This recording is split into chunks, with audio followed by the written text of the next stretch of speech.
야곱의 생애는 그 자신이 고백한 것처럼 나그네의 삶이었고 험악한 일생이었다.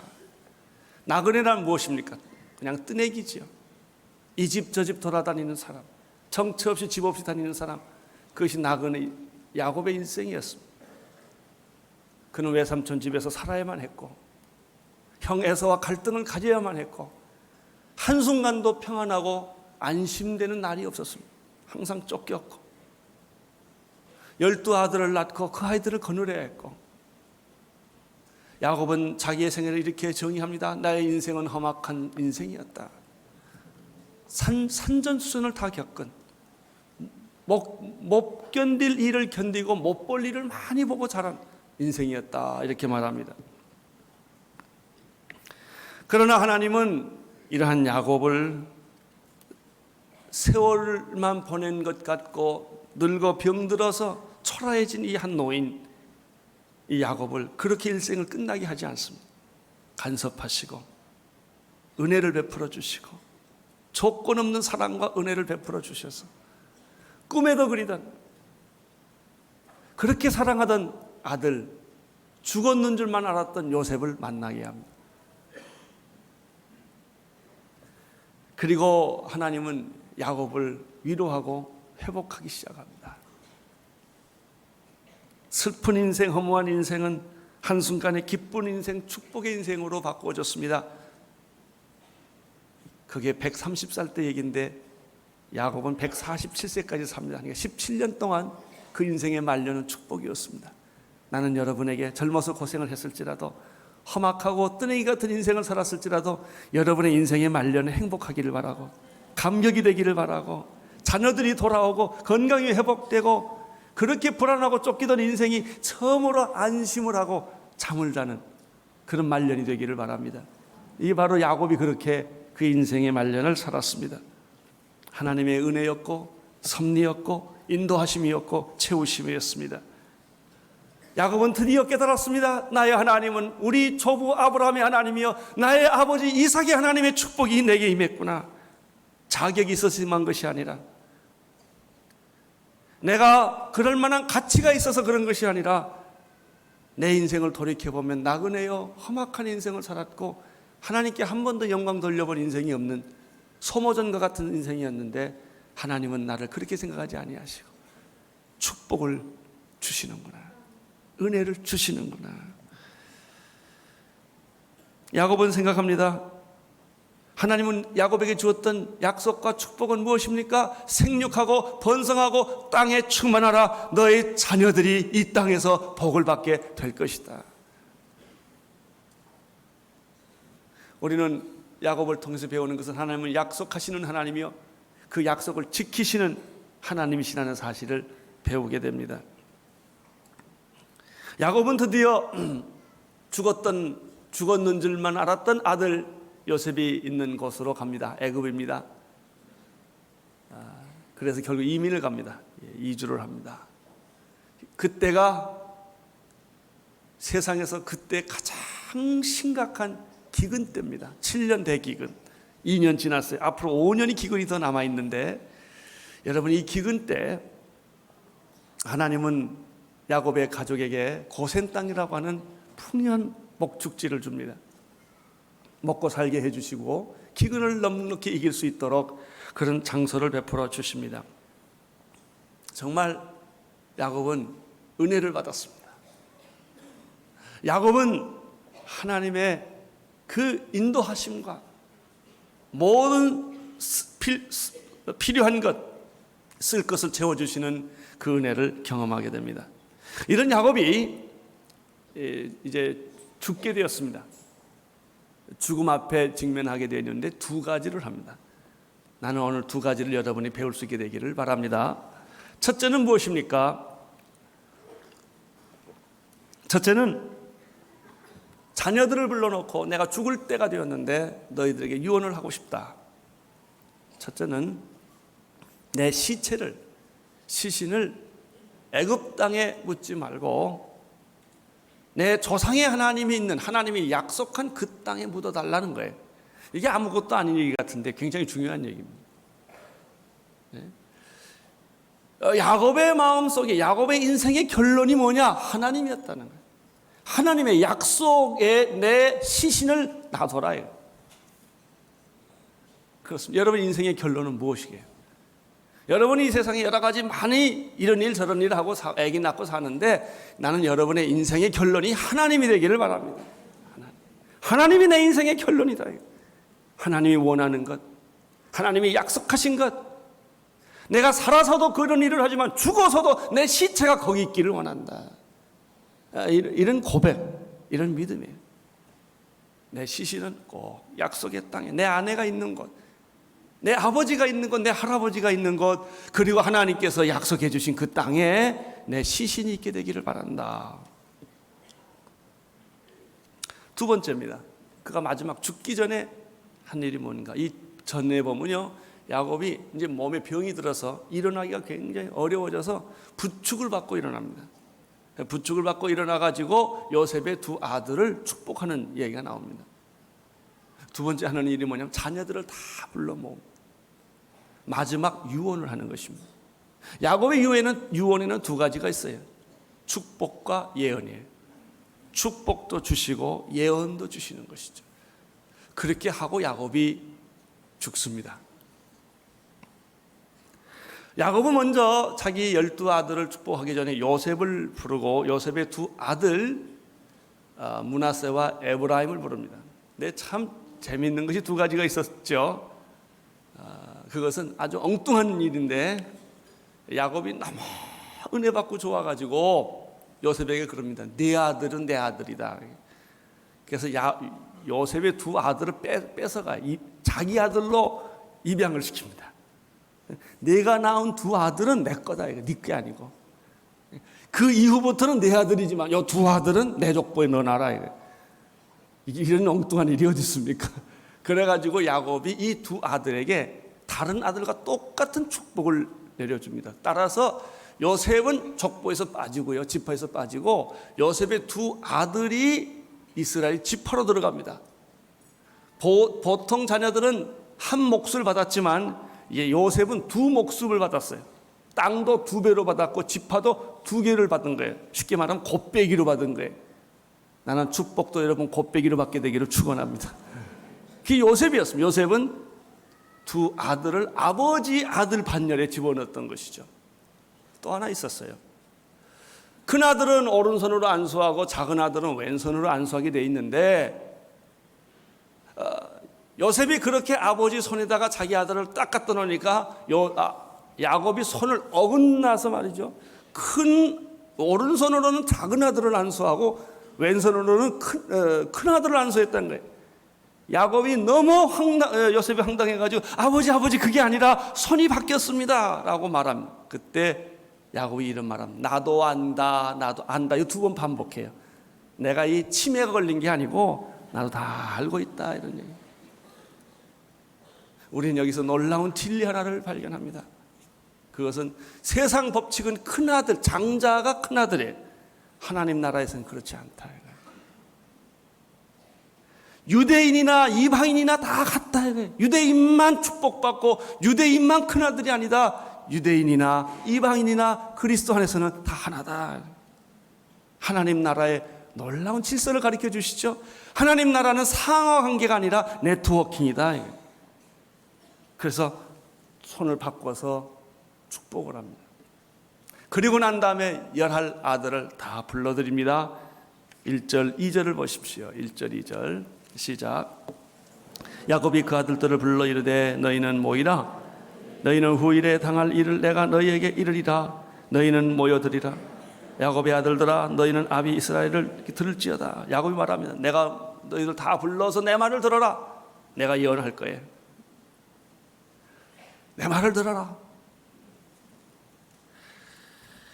여기서 우리는 또 한 가지 개념을 발견하게 됩니다. 축복이란 전승되는 것이다. 믿음은 전승되는 것이다. 내가 혼자 믿음 만드는 것이 아니다라고 하는 거예요. 그래요. 여러분, 축복은 수천 대까지 이른다고 말했어요. 저주가 3, 4대라면 축복은 수천 대. 이게 무슨 얘기냐면 하나님 안에 있는 이 믿음이라고 하는 것은 계속 전달되는 것이다. 전승되는 것이다. 아버지의 믿음이 아들로, 할아버지의 믿음이 내 아버지에게로, 믿음은 축복의 믿음은 전승되는 것이다 하는 것이죠.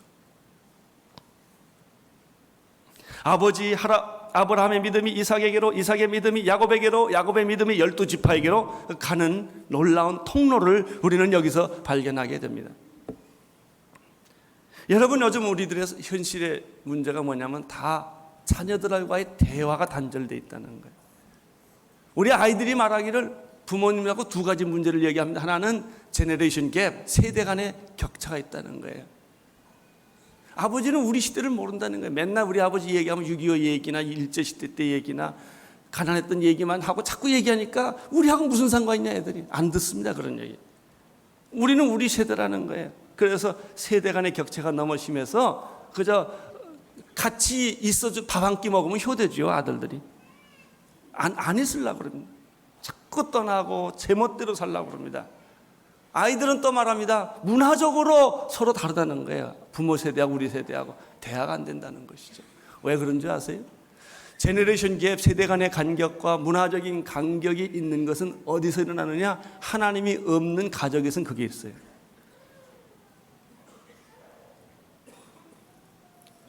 여러분, 이 지상에 이 제너레이션 갭과 문화적 컬처럴 갭이 없는 민족이 하나 있는데 유태인들이에요. 그런 나라를 잃어버리고 미국에 살든 러시아에 살든 이스라엘에 살든 어디 살든 유태인들은 자녀를 낳으면 그 아이는 율법의 아들이에요. 토라, 율법의 아이예요. 그래서 그건 하나님의 말씀을 어린 아이 때부터 교육을 합니다. 모자를 쓰게 하고 옷을 다르게 입히고 음식을 달리 먹이고 너는 하나님의 백성으로 자라게 하기 때문에 할아버지가 믿는 하나님, 아버지가 믿는 하나님, 내가 믿는 하나님이 그 하나님이 공통 분모이기 때문에 세상이 변하고 문화가 달라지고 세대 간의 격차가 있어도 아무 문제가 없이 한 가족의 줄기를 만든단 말이죠.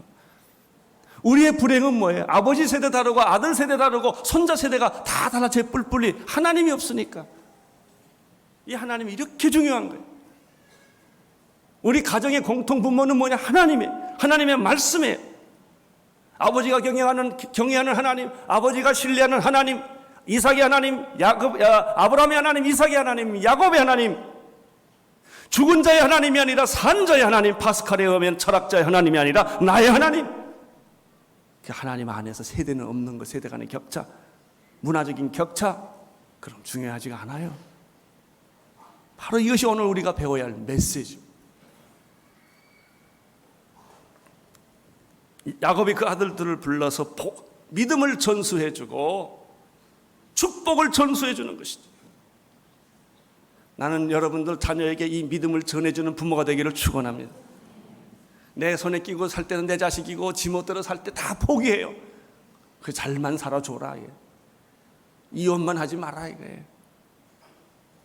더 이상 타치를 안 해요, 자식들. 안 그렇습니다. 육심난 자식도 타치해야 합니다. 믿음으로, 말씀으로 간섭해야 합니다. 그래서 공통 분모를 만들어 놔야. 우리 사회는 유교적인 배경에서 가부장적인 그런 시스템 속에서 살아왔어요. 이제 이게 무너지니까 허탈해진 거예요.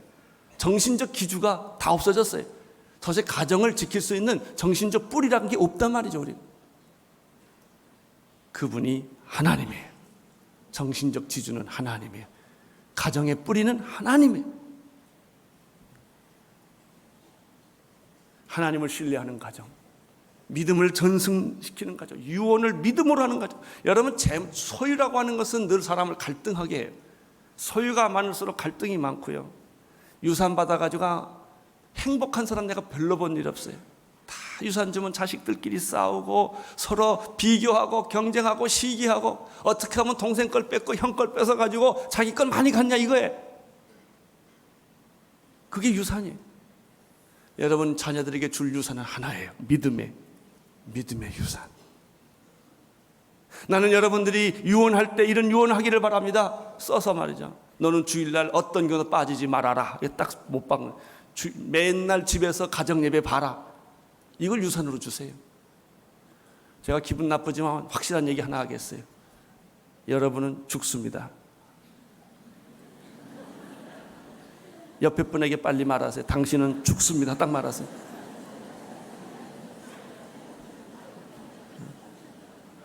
당신 꼭 죽어. 언젠가 죽어야 돼요. 어떻게 죽을 거예요? 뭘 남기고 죽을 거예요? 사업이요? 아버지 명예요? 그걸 아이들이 자라난 줄 아세요? 하나님 줘야 합니다. 말씀을 줘야 합니다. 네, 유언은 하나님 말씀이어야 합니다.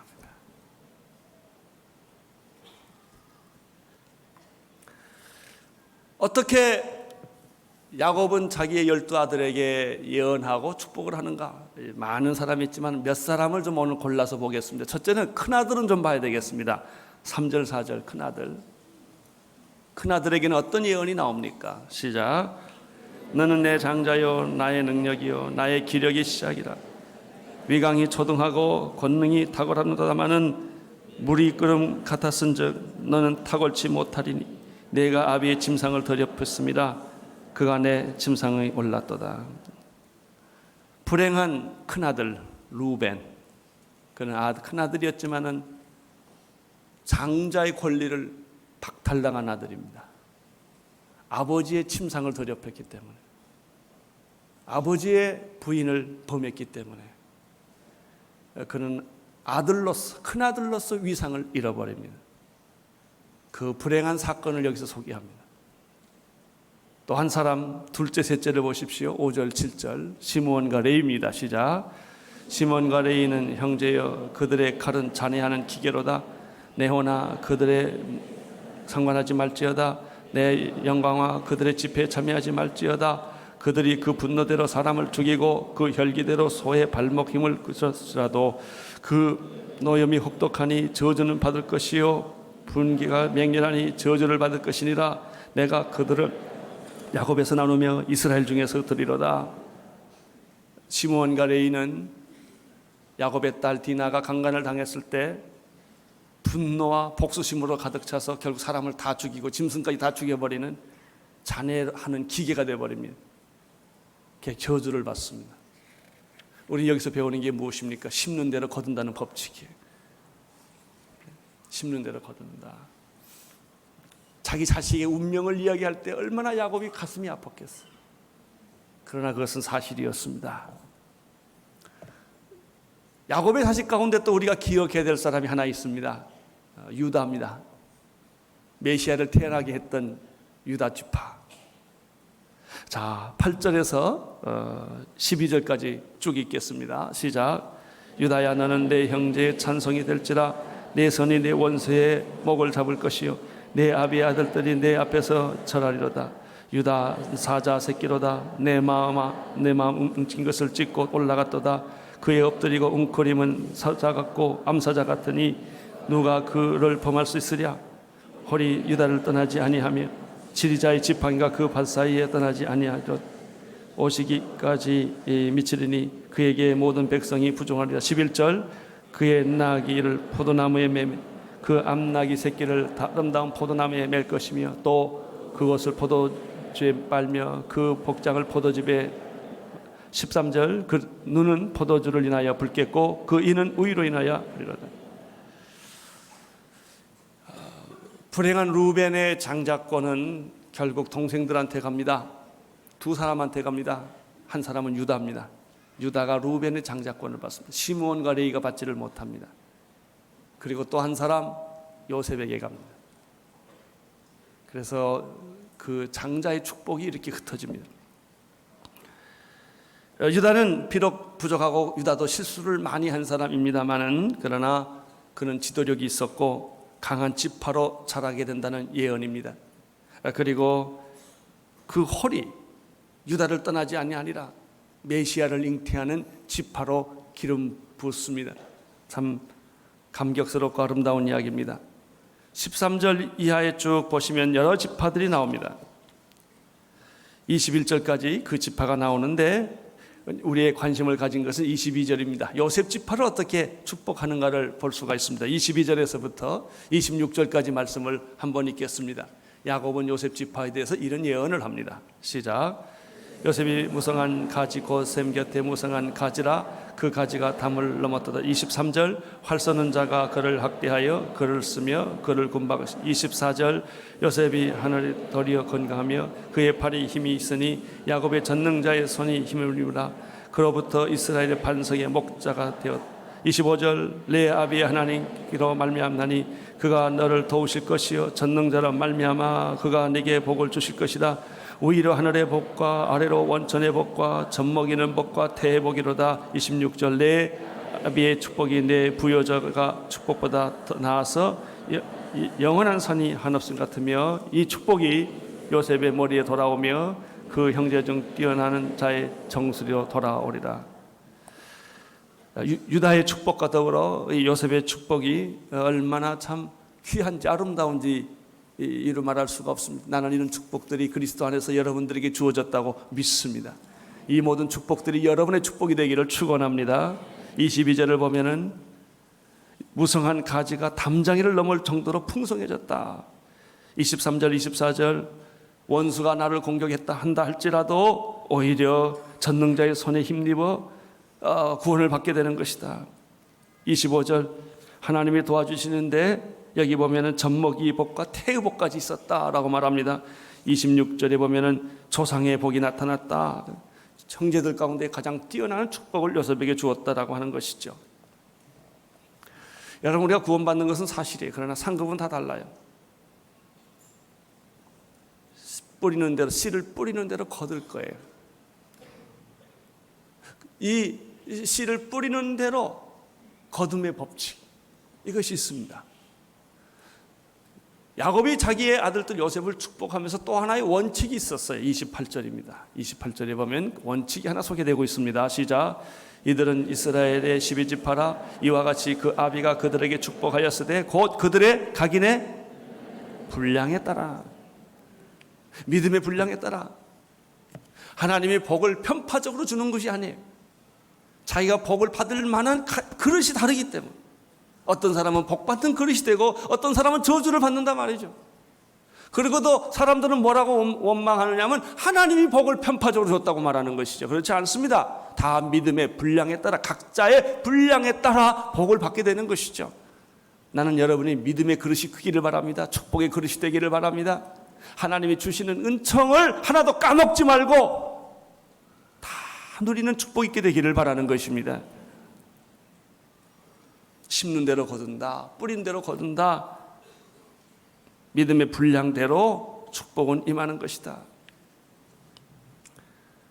드디어 야곱은 운명을 합니다. 33절을 보십시오. 시작. 야곱의 아들들에게 명하기를 마치고 그 발을 침상에 거두고 기운이 지나여 열적이로 돌아갔다. 그러나 야곱은 죽은 것이 아닙니다. 그리스도인에게서 삶과 죽음은 동일한 것입니다. 삶이 따로 있고 죽음이 따로 있지 않습니다.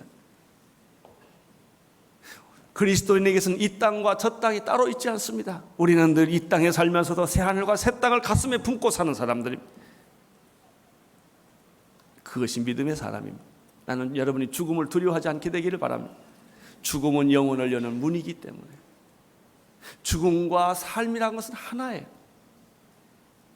그래서 우리는 이 세상에 살면서 죽은 사람처럼 사는 거예요. 이제는 내가 사는 것이 내 안에 그리스도께서 사신 것이라. 사나 죽으나 우리는 주의 것이로다. 안 죽으려고 아등바등하는 사람이 아니요, 이미 우리 삶 안에는 죽음이 있는 사람들.